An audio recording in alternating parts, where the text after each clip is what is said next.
my hometown. I don't get many guests here at our hometown, so welcome to San Antonio. What brings you here? Do you just here to see distributors or? Yeah, well, I mean, I'll fly to you, man, anytime. So, Really? Yeah, absolutely. That's nice. No, I flew in, so we have a like a blitz going on with Capital Rays in Austin in a couple days, and you're in San Antonio, and I was like, you know what? Why don't I just drive down to you and hang out? Get here a day or two early, and tomorrow I'm gonna go visit the market and go across, I think, like Georgetown, Texas. Is that Georgetown? Now it's near Austin, yeah. Yep, around there, kind of in the outskirts. Not Austin proper. That's kind of what we're focusing on right now. But yeah, I just came to visit them, and I timed up to hang out with you. You just got your hip surgery, so thank you for taking time to get out of bed. I want to introduce you to my little friend. This is little Bluey. He's my king. And hey, Sammy, it's so nice to see you. He's kind of creepy. Yeah. So anyway, we'll just you made it creepy. It could have been more fun. I'm little Bluey. Anyway, glad to have you back. You and your brother John just spoke at this summit, and so we're glad to have you there. But I have further questions for you beyond that. And so my first question is, I'd really like to talk about this distributorship because, you talked about at the summit the grueling reality of transitioning distributors from, 3 to 6 months just to get integrated into their systems and learn their cultures. Mm-hmm. And now that the dust has settled and you guys have locked in with your 58 distributors. Well, we have, last time when we chatted, we were at 76 distributors. We're at 258 as of today. 258 distributors, yeah. When we switched from RNDC to the beer distributors, which was about 11 states, that was 104 distributors itself. Oh, okay. And then, and then remember, we also launched new states. We launched 14 new states in the past year. So, you got a state like Indiana, you might have maybe 16. No, maybe less. You have 16 in Indiana? I think so. Maybe less. There's only 2 distributors in Indiana. So there's a bunch of guys with. There's Indiana Beverage, and then there's Monarch.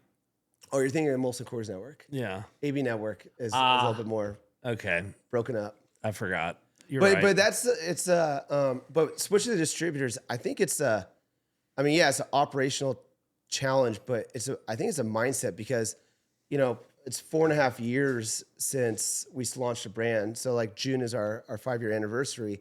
And I remember when I first started, I knew absolutely nothing about this industry. There was always this stigma of if you go with the beer guys, you have 22 Anheuser-Busch distributors, 2022 in Michigan, for example. You have to manage that and everything. So a lot more AB distributors than Molson Coors. Yeah. But regardless, though, I think, so then as a brand, we went with a wine spirits wholesaler. So it was one distributor, one state. But the problem was as great of people they are and work with efficiency wise and owning the backyard in every corner of America, is really important for us, especially being a malt beverage. It's you gotta be we're a C-store brand. So we gotta be in every gas station, every convenience store, every little market. But as a company, I don't know, man. I think first off, switching distributors and convincing a big distributor to sell off 10 states, then going into those 10 states and letting everybody know, hey, are you guys open to buying this brand, right? It wasn't just a transfer, right? They had to purchase a brand for a lot of money in a category that had a stigma of a dying category, which was the malt seltzer category. So there's not that much money in there. Is doing all that in such a short period of time, which was January 3rd, I believe, was when RNDC allowed us to go and start soliciting distributors. And we had about a couple months to convince everybody. And here's the crazy thing about convincing. You had to convince everybody in the state. So if you have 20... Right, because if even one doesn't do it... You're screwed. You're screwed. You're totally screwed. Because then your territory is cut up. And in other words, the footprint has to be... Well, so for the audience that probably maybe as a first time listener, if let's say you have 16 distributors in Florida and one says no, well, you can't go to like, and let's say you pick Anheuser-Busch, the Anheuser-Busch distributor, and you can't call the Molson guy and be like, can I just use this one little county? The guy's gonna be like, go screw yourself. Right. And then you're by yourself, like you have no service there, and you might have a Publix and a Wawa and a Circle K there, and you're calling that guy, and you're like, hey, listen, I can't deliver there. They're gonna be like, well, I don't want your brand. Right. You have to service. You have to have 100% coverage. Everything has to be perfect. Did you, when you started this in 2021, did you have any idea of the complexity of what you were going into? No, I don't even think I knew. Like, no.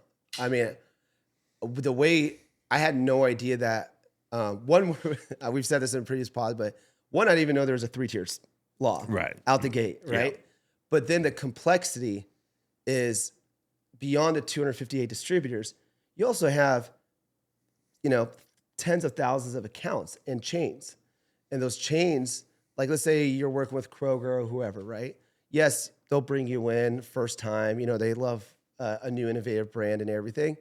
But then the clock starts that you better start performing always. On day one. On day one. Year two is actually even harder because year one is a honeymoon period. Your numbers are nice. Everything looks great. Then year two, if your product's not selling weekly at whatever, formula they have, you're gone. All right. And then you can't just come back like again and be like, hey man, sorry we messed up. Like, so we have thousands. There's no takesy backsies. No, there's no. With these retailers. No, so that's something like that people don't think about, the complexity of managing your account. And it's not just like, let's say you have let's say you don't have a wholesaler that doesn't. Like maybe they're having challenges and their execution isn't that great. Okay, that could screw you over. Yeah. Or maybe they do an excellent job, but your product's not pulling. Now you're screwed, right? Maybe it's a certain territory doesn't like seltzers or your product, right? Like we might do extremely well in San Antonio, but I don't know, maybe there's a part of Texas that doesn't want to drink a flavored malt beverage. Maybe there's just a Colt 45 Busch Light account. By the way, the kind of count I'd want to frequent. Yes. Yeah. Colt, if you're serving Colt 45 yeah. and your dirty account, then count me in. I'll bring the Newport cigarettes. I actually like Newport cigarettes. And I'll bring Little Bluey. Where's Little Bluey? Over here. Oh, it's moved around. You've taken Little Bluey from me. Well, Little Bluey loves to go to dive bars. Hey, listen, to be fair, Sammy moved it, and then I got in charge of it. Okay. Somehow. Well, listen, if we have a big night and we're smoking a cigarette, I'm either smoking Newport or Paramount or Parliament. Parliament. Yeah, not a big Marble Light guy. Yeah. But the complexity is just, this business is absolutely insane. I think it's the hardest thing on the planet. It's the most difficult consumer product to scale because alcohol, there is right? Alcohol. There is no scale. Also, every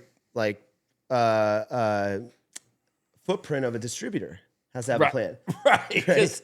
Yeah, they service a part of town. The Austin, Texas guy and the Houston distributor, they're different. They're different, and you tell them, hey, this. They don't even like each other. No, I don't think anybody likes each other. By the way, nobody likes each other because they all think that each other's making more money.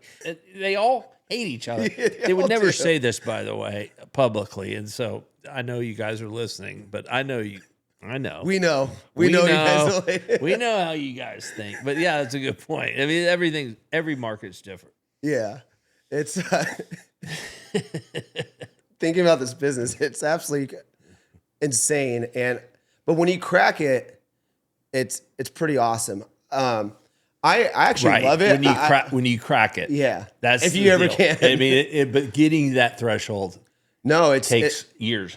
It takes years. It takes I don't know. I mean, there's no blueprint. There really isn't. There really isn't. There really isn't. But I think once you're in it, though, and as much as we now know about everybody's personalities and all the distributors, and I think there's something unique about us at Happy Dad is because we were at first like with wine and spirits wholesalers, craft distributors, some Molson, some Anheuser-Busch.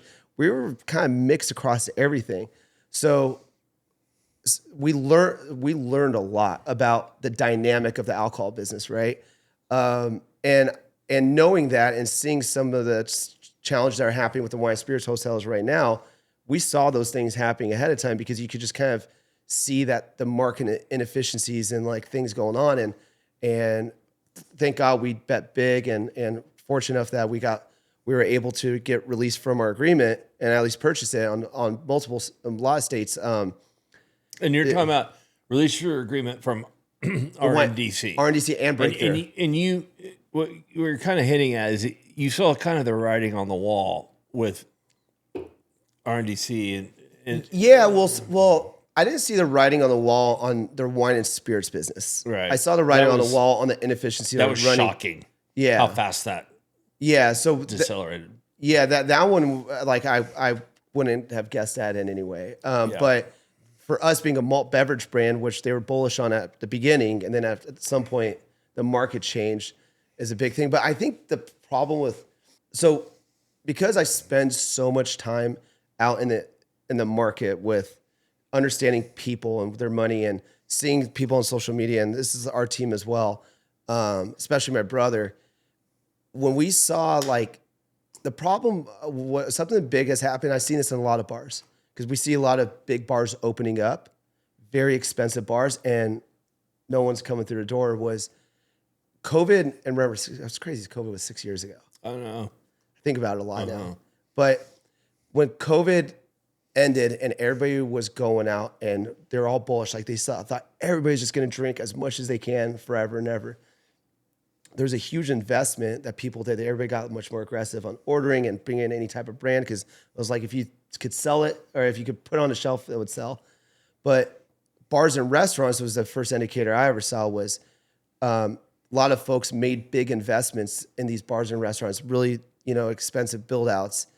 And then by the time they got the lease or bought the property, built it out, 3 years comes around, then you saw the market start crashing. Mm-hmm. And I think, we talked about this, or there was a lot of discussion about this at your summit, was about people started outpricing themselves completely. Yeah. And you had some really good charts and everything where, electricity and from food to whatever it is was going up on that pricing, but people's salaries weren't increasing. Right.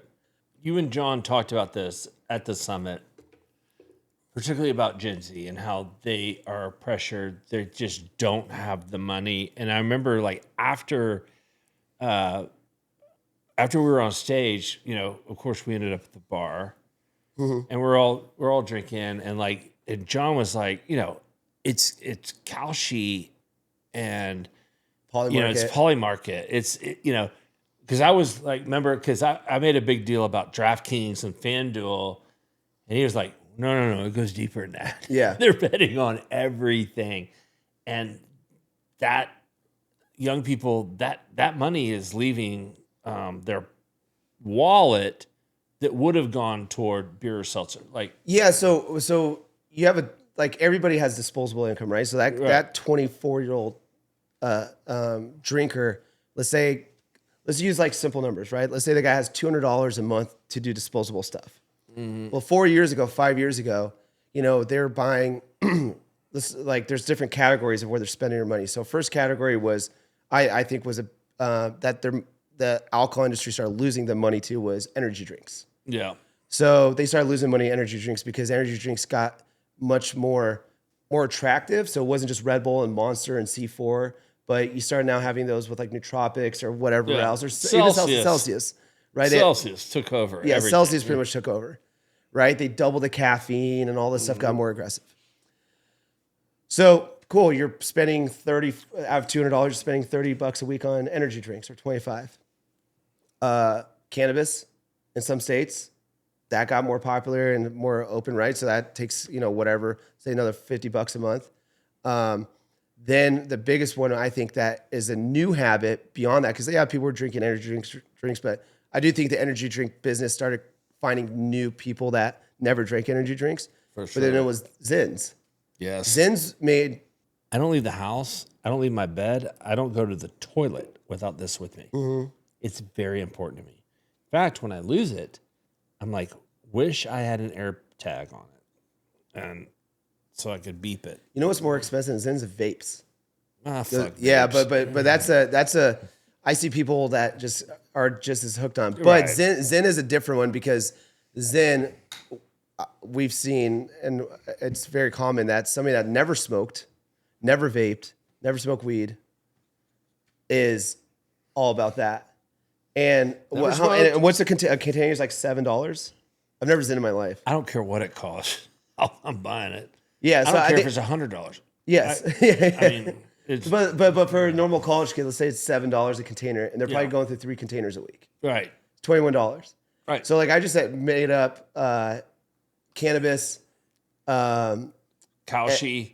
No, we're not even there yet. We're not even there yet. Okay. Energy drinks, Energy drinks, nicotine pouches. nicotine pouches. Now let's talk about We're already gambling. at like $100. You were already at $100, and then now you got least. gambling.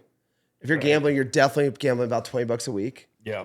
And gambling before wasn't just sports. Now it's $20. It's more like 50. Come on. Yeah. Nobody bets less than $50. but On a parlay that will never pan out, by the way. It's just it's money to just go. They don't get anything back. Every now and then somebody gets something back. But well, you know what what they I mean. get you with is like those rewards. They'd be like, hey, if you deposit $5, we'll give you 10. Rewards. Right. So yeah, DraftKings and FanDuel, those guys are big. But then in the past 2 years, but specifically in last year, the Kalshi market, where my brother and I were joking about, but I mean, It's huge. I mean, we're betting on weather. Yeah. We're betting on who's performing at the Super Bowl halftime show. Yeah. But like, you could go really like right now. Like, I could put a bet on is like when is the trial of the Venezuelan ex-president? Right. Is he considered ex-president or is he president right now? He's ex. He's ex, right? Yeah. Talking about the Venezuelan guy. Yeah. Yeah, he's in a prison in New York. So you could pick But yeah, politics, you can bet on that. climate, all that, right? And so there's that piece. Then you got Uber Eats, DoorDash, Ubers, Yeah, because there you go. There's another. that's a lot of money right there. I mean, kids don't want to, or like adults, or I mean, anybody doesn't want to spend money on buying a car. They're smart. They're so smart now. They know that they're like, why would I buy a depreciated like asset? And When everything like- can be delivered. yeah, and with the shitty interest rate, Right. you know, so all those things you start adding up, and then what's that? You go to a bar, a restaurant, or you go Which buy. you've taken a Uber to, probably, unless you want to drive, which nobody does. You've taken the Uber there, and it's now $3 to $4 a mile. It used to be 80 cents a mile. Now you can't get out of an Uber without spending $50 to $75. Yeah. I mean, and then from there you're going to a bar that's overcharging you because that's what they're doing now. yeah. Or if you take the bar away and you're like, okay, I'm going to drink a 12-pack of something.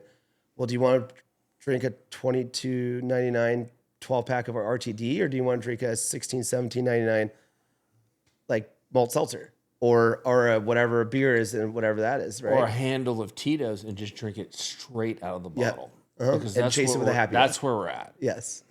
That's But where we're at. so I think that the concept of Gen Z though is there, and then we've talked about this in the past too, privately, but was they also are on social media and they don't want to look, you know, like hungover and like shit and like bloated or whatever that is. Like they actually care about their health a little bit because, you know, on social media now everybody's like on the green screen, right? Right. So everybody has their own opinions and like, this is what you do. And this is what are the ingredients and like all this crap that goes on products and stuff.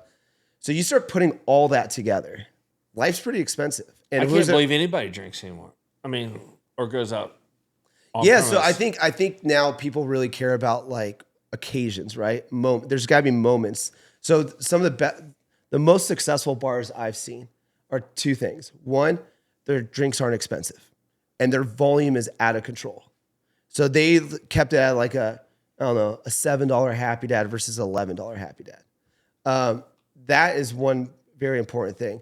They don't like add auto gratuity, like the 20% and everything, But something I learned recently, I'll come to in a second, is the second thing was they create occasions and themes and moments, right? So on TikTok, for example, there's bars that go viral because you could have a beer and shot bar down the street, but they do like a great holiday theme. They do a great Halloween theme. They do a great St. Patty's theme. And people on TikTok come and be like, look at this new bar. It's Harry's Bar. And they give green Jello shots, like all this theme. And then people are like, shit, I want to go there. Which who doesn't love green Jello shots? I love Jello shots. I do too. It's Are such you an more easy green way though? to get. I'm more of a ethanol. blue Jello shot guy. I would definitely just hoover some blue Jello shots left and right. Hoover. What? I've seen you suck a lot of red Jello shots. All right. Well, maybe I like the red. Okay. I don't know. Okay, to be fair, here we go. Yeah. Well, Oh, y'all are drinking others. I lost my train of thought, but there's a piece on the bar thing though of what's happening in that world. But they the bars that have deals and do a good job, their volume is awesome. They actually do extremely well. It's the ones that are a little, they go a little too high and everything. And then, this is where I was going at, was something I've learned recently is there's a trend in Gen Z of not tipping. It's crazy. they buy one drink at a time. No. You heard of No. this? Oh, no. You heard Oh, of no, this no. closing out? No. Zero. I have a tip. text from a bartender that sends me a text every time. Zero tipping. No, That's this not guy right. sent me $40, zero tip. It was like $70, $2 tip, $0. One guy spent $138, zero tip, and he crossed it out. I have it right on my phone. I gotta show you. It is crazy. And so I haven't. Terrible. I mean, my brother and I know a lot about Gen Z, but like the no tipping is like, who taught you? Like, what did your parents forget to Right. explain something to you? Right. You move the decimal over and you double it. Zero. And then when you get to my age, you double it again. Yeah, the new generation, the tipping and new generation is so crazy to me. That's That terrible. and I don't think it was anything that got viral on like social media. I think it's like somebody, like a parent or somebody, forgot to teach them like the etiquette of Right. respect of. So this morning I got a text from my friend that owns this nightclub in Miami called 11, and USA hockey team flew there last night and did a celebration. We had our we don't have our American flag fruit punch, and they're just ripping it. It's pretty cool. way. I was just all over social media today. Oh, that's great. That's a good moment. Pat McAfee paid for their entire tab at the No at the way. club. The club was an open bar. I mean, that had to have been I like don't know. $100,000. I just way more. Way more. Yeah. Wow. McAfee. Yeah. What a legend, Pulling a right? clutch. Yeah. What a legend. Oh, well, good for him. Yeah. I mean, that's probably a good move for him, actually. I know. But I woke up and I was getting tagged in these all these posts, and I was just like them just ripping Happy Dads. I was like, oh, this is so amazing. I would like to talk about your new 10% ABV product, which I think when you want to talk about value, young people are going to value. Young people read ABV. My generation did not. Nope. Like, in fact, it wasn't even on the can. In fact, when I was like your age, it was considered illegal to put the ABV on the can. It never was illegal, but everybody told everybody in the industry that it was illegal. We all just believed it. And then somebody went and looked up the law finally and said, no, it's not illegal. We just don't do it. And so then we're all just started doing it. That's how I understand the history of that. But you got this uncarbonated 10% play. It's a lemonade. It is tailored for C stores, right? Yep. Higher ABV. And how is that complementing your like traditional seltzer? How is that getting you into the fucking C store? There's a couple things. First, one is, as much as we're growing and being successful in the seltzer category, there's another category that's really important for us. We call it the no bubbles category. Mm-hmm.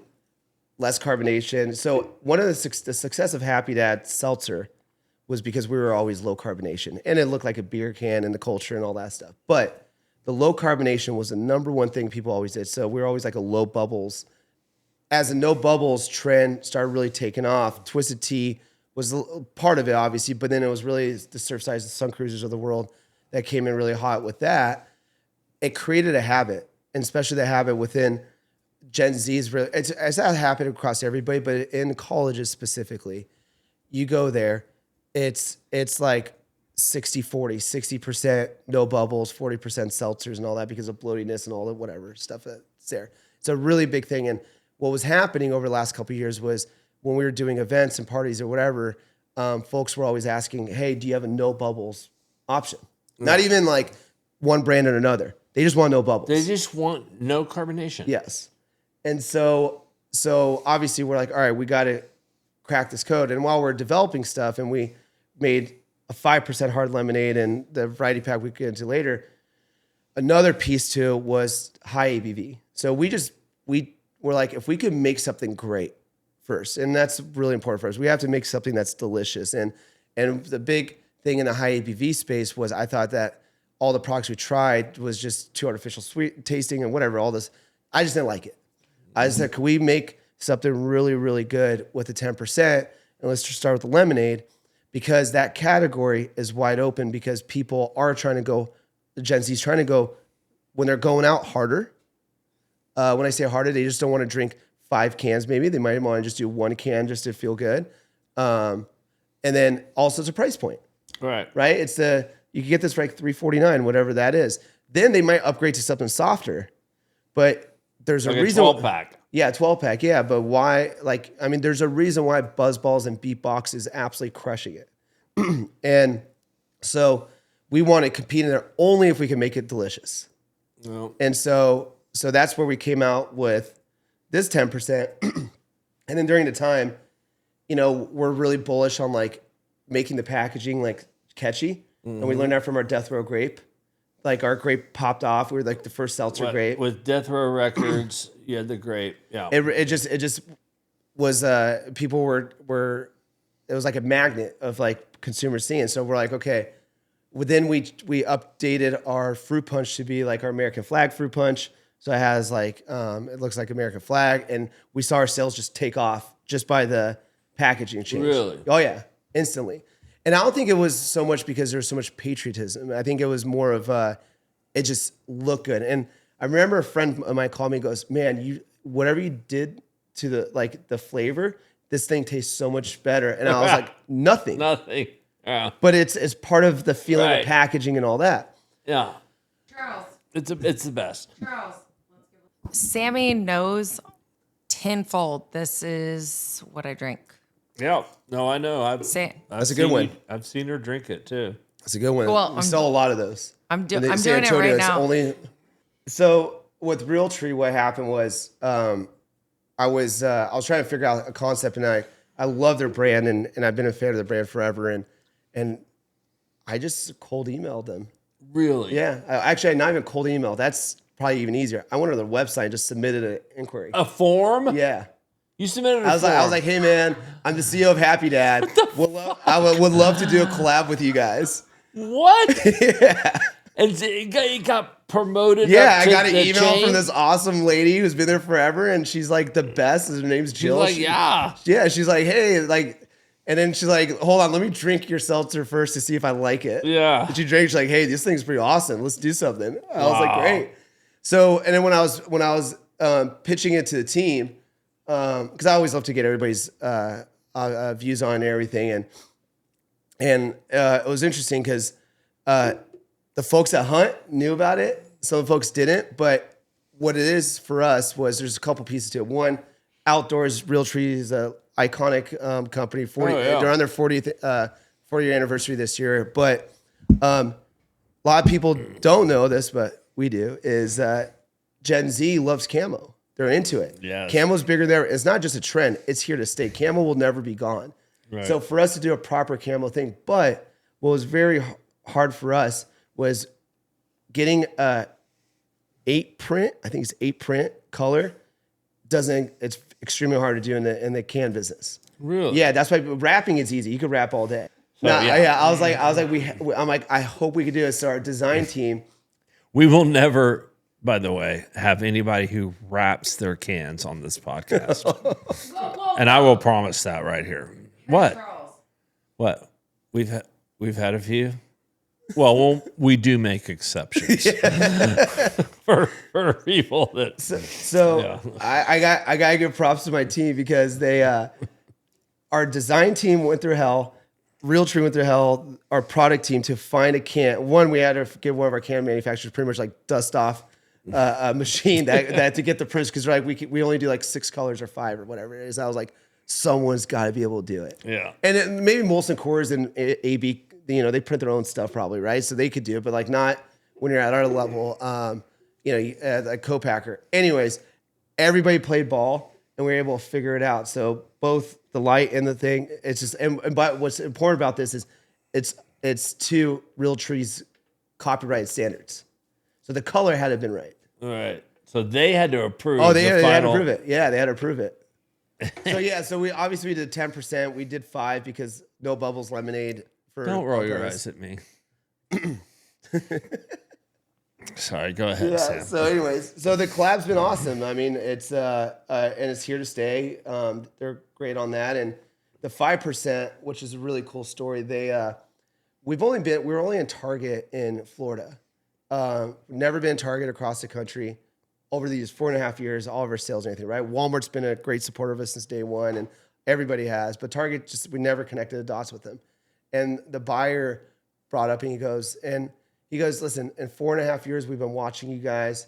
You guys pretty much in a kind of loose way, he said this was, you guys have grown up from being a trendy brand to like a real brand, and we're buying in on this now, right? And so thanks Target. Yeah, no. So they came in and they mandated for the spring resets our fruit punch and our lemonade in every Target across the country. Oh, good. Oh, so that was awesome. That's big. Yeah, that was a really big one for us. And but I think that just shows the maturity of our brand and how the buyers have saw it. And at the end of the day, like this thing about alcohol versus non-alc is non-alcoholic, like right, you could pay your way into things, right? You got to check. I had this conversation with somebody recently who was like, my friends in the non-out business, they just pay for shelf space. And they're like, why are you in the alcohol business? It's so hard. You have to actually sell. He's like, yeah, but it's fun. It's fun to sell. Like just paying for shelf space, that's not fun. No. It's bullshit. I would hate it. You would hate it. I wouldn't want to be in it. And I know you, Sam. I've gotten to know you over the last 4 years. And I know that you would hate that. And I'm glad that you're in this business. This is perfectly suited for you because you are very active in solving problems that are right in front of you. That's your life, right? Yeah. I mean, if there's a challenge, I just get it done, right? You just execute on it. Like you can't do that. And that was actually what was during this transition as we grew. One thing, our team, first off, we have a lot of problem solvers on our team because I couldn't do this on my own. Like our guys that ran the contracting and all the dynamics and everything. And like we have an incredible group of folks that we're all aligned on those things, which is incredible. But during that period, as we were growing and we scaled to 258 distributors, I was like, what are we missing? Like, what are we missing as a company? Like, we got our brand. We know how to sell. We know how to do things, but there's still like an edge to it, right? And so having conversations with some advisors, we have some incredible advisors and everybody, and just looking around, I'm like, I'm right now acting as a CEO, CMO, and CSO, Chief Sales Officer. And I was like, that's 3 jobs. It's 3 jobs. Yeah. 3 very important jobs. And so during that time, for years, I was like, I love doing the sales. I want to be the CSO as well. Like, I like the control of that. But I'm like, man, there's got to be someone better out there than me. There's got to be. Dude. And so that knows the game, because then I could take, not a backseat, but I could be a better support system and make that guy thrive. Just like, we have a chief business officer. Like we brought him on board and he knows how to dial in. Who is that? Josh Singh. You met him before. I know Josh. Yeah, he's great. Oh, kind of a super genius. Yes. But again, I know how to read contracts. I know how to negotiate. Right. But you need a super genius there he's to neener. He's a little bit better than me. Neener. Not a lot. I'm not gonna give him not a lot better, but he's a little bit better than me. He's a little bit better than me. No, I get it. But people that just live and breathe that, right? Yeah. So So during that process, I'm like, hey, listen, like I told our VP of people, I was like, her name's Deb, and I was like, hey, we need to find a chief sales officer, like start looking. But I was like, man, I don't want somebody that's been at a big company like a Heineken or whatever for years and years and years. I don't know if I want someone, and I've interviewed a lot of these people in that world. And I interviewed someone that was in the fastest growing startups right now, but could have some luck and a lot of cash flow that really helped them get really big. And during that time, and then I was like, man, I would love, like, BeatBox is probably the best profile of group of individuals that went through hell, pivoted, sold to independents and C stores first. Yes. Like went from like they did it the hard way. They did everything the hard way. And through a lot of scrutiny and a product that everybody jokes about, but $250 million worth of gross revenue, people are buying it. It's a product that nobody has ever seen anybody drink in public, but yet sells a shitload of product. But everybody's drinking it. Yeah, but everybody's drinking it. Right, because we're too old or what, I don't know. I don't know. I've never seen anybody. I've never seen anybody drink it. No. Never seen anybody buy it. No, it's like, but well, now I see it actually. It's like I could like paint a picture of the profile of someone's buying BeatBox. No, I know. I'm like, oh, that's my degenerate buddy right there. You drink it on the low, huh? Yeah, you're drinking on the low. While watching hockey. I bet there are like big beefy guys sitting there with their BeatBox with a straw. Oh, you're taking a little too far on that. Watching hockey. I am not saying any BeatBox person drinking straw. I'm just saying. Maybe maybe the really savage one does. There are people because it goes down there faster. Drinking BeatBox with a straw. You know, they did that. So I was looking out, but you know, BeatBox had the most loyal employees. Nobody wanted to leave BeatBox ever. Yeah. These guys, I mean, we know them very well, the founders. These guys built a beautiful culture and everything. And so I kind of hit a wall. I was like, fuck, man, I don't know anybody that jive with. And then BeatBox sold. All right. To Anheuser-Busch. And during that process, there's a group of individuals that were actually transferring over to Anheuser-Busch. And then unfortunately, they laid off a big part of the workforce and everything. And then I recruited a gentleman named Eric Holloway who ran the Western region for BeatBox. We had a big region. He had, I think, 28 states from Michigan West. Yeah. I met Eric. You met Eric? Yeah. Okay. Yeah. Great guy. Yeah, great guy. He's from Southern California. Not from Southern California, but he lives there for long enough. And him and I met, and I was like, oh, shit, this is the guy. Yeah. And one of our advisors told me, he goes, hey, this is how you think in 3 years from now, you can sit next to that guy on an airplane and like not hate him. I go, good actually way of looking at it. So, it is a good point. So we spent some time together, and I can just tell you this, a lot of my ideas that are, and not mine, just our teams, just everybody's ideas. As we got stuff, I would just kind of throw it at him, and he just knew how to just close it. And can you give an example of that? Because so I'll give you. This is something basic. We're running an incentive for whatever. Get this many displays, you make this much money. And then I was like, hey, you know what? I also want to do an incentive of giving people that they could win like Morgan Wallen tickets. So in my mind, I was like, okay, well, there's this incentive for making money, and there's an incentive later just for Morgan Wallen tickets. And he goes, combine it. I go, why? He goes, because it just looks awesome and sexier. Let them earn that to get to the top. Right. And I'm like, well, that's simple. So the way he thinks is he likes keeping things extremely simple. Yes. Yeah, so that's for him, he simplifies things. So if I have 4 bullet points, he figures out how to get it down to 2. Yeah. And by the way, I keep things very clean and simple. I know that. You've seen when I kind of say you stuff, and he even gets it down deeper. And I'm like, damn, that's awesome. Because at the end of the day, when you have distributors and they have all this information going in, they just need something to grab real fast and go sell it. Right.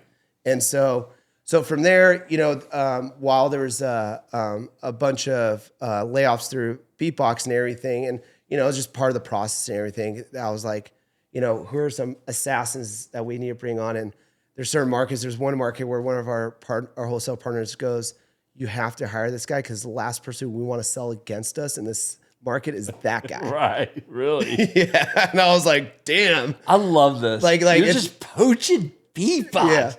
Well, no, those guys were already gone. It was either us or like Buzzballs. I get it. It was us or Buzzballs. Right. And so and I was like, So I was like, hey, let's go get like 5 assassins. There's only so much we get out on payroll, but let's go get some guys. And what's awesome is our team is really excited because the best analogy I say this, and non-Dodger fans are going to hate us, but I'll say this is we have been the Dodgers with incredible teammates, and we've been going to playoffs and actually going to championships.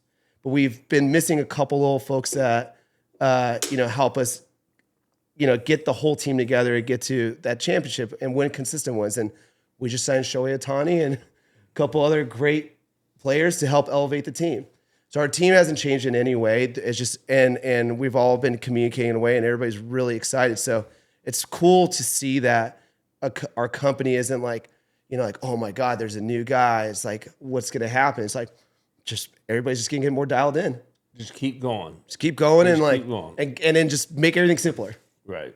That's it. But if you look at the best trade marketing and there's, I think BeatBox did the best job at like the displays. If you go to any C-store or liquor store, you always saw BeatBox. Point of sale display. But there's an art to that. Yeah. And those guys mastered it. And so that was they sold it warm. And they sold it warm. I mean, they sold it warm. You can sell alcohol beverage warm. There's one guy that we just hired in another market, and he goes, Sam, I don't sell SKUs, I sell doors. I was like, shit. Doors.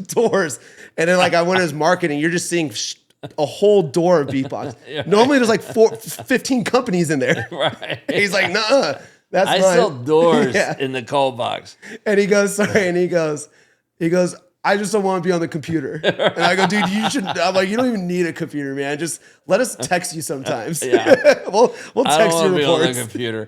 That's when you know you have a good sales guy. Because no sales guys love a computer. No sales guys. All right. So you closed out 2025, roughly 3.5 million cases. That's a lot. This year, maybe, I don't know. You put out the summit 4.1 million cases. I think it might be a little bit more or a lot more. So you think more. You have 7 co-packers. Mm-hmm. You have institutional investors like Humble Growth and JP Morgan. What is the main engine that will drive a 500,000 case growth in 2026? It's kind of right now it's easy. It's our C-store. Our C-store. C-stores is the answer. Yeah, I mean we were non-existent C-stores last year, so that right there will just do that right away. Innovation will do all that, but now that I have so much confidence in our distribution network, and we already had confidence before hiring our chief sales officer, and these were numbers before we put together before he joined and everything, but it's gonna take him a little bit of time to get kind of acclimated, or not. Hopefully not. But I'm just always going to be very conservative on like our numbers and see what we can hit. But the fact is, if you look at our brand and where it can sit on a shelf between the seltzer category, our lemonade category, and our tea, and the flavoring that we have, and we, we're malt based. No one has a better. Well, there's probably some out there, but no one at our quality of our liquid and also just our price point and everything, and our branding and our culture, obviously, but those pieces is such a massive thing for us because Gen Z and the rest of the world, where they're being very cautious with their financially, we're perfectly aligned to be right there at every shelf. So, So for us, it's so if there's 2 things that are things that we care about more than anything is obviously getting to C-stores, but we did a study late last year, and one of the things that came about was, oh, I've heard of Happy Dad. I didn't know it tasted this good. So what does that mean? Sampling.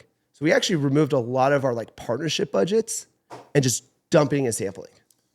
Because we have a great liquid, but just not enough people have tried it. Yeah. But there's an art to sampling too. Sampling is expensive to do, but it always works if you have if it tastes good. So it's a huge opportunity, I think. Yeah, but we couldn't do it for the years because the distribution was really important for us, right? We need to make sure that if they could sample, they could go buy it somewhere. And we're not just a major grocery store. It has to be a C-store. It needs to be everywhere. So that's it. I mean, it's kind of pretty basic stuff that we got to do. And we're going Yeah. to do cool marketing and all that stuff. But like that, the cool marketing and everything is like not as exciting to me as like seeing the success of a, you know, we sample a certain market and our velocity goes up. Like to Right. me, like, like now I've become like a nerd now on this stuff. It like gets me more excited about velocity than No, the you were partnership. always a nerd. Thank you for being on our podcast again. Appreciate it. Always. And is there anything else that we're missing? 'Cause- No, we could do a second episode on just AI. Yes, I want to do We gotta that. talk about AI and Tesla. We could do a whole Okay, 2 so hours. I just told Millicent today that I'm all on Claude. Are you? Yeah. Oh man. I'm 100%. This is a perfect. It's This so is a good. perfect time for you to get surgery. You could just go It all is- in on I that. am. I'm thinking about creating a clam bot. I might just like A Claude bot. I might get surgery on my foot just to I'm sit creating there and agents. You're creating agents? Yeah. That's why I love you. Let's thank Sean for Thank being you, Sean. Thank you, Sean. Thank you, Sean, for producing. Thank you, Millicent, for use of your studio. Yes, thank you, Melissa. It's amazing. And so anyway, thank you for being on Beer Net Radio, man. That's awesome. Okay, so now we can talk. Okay, now we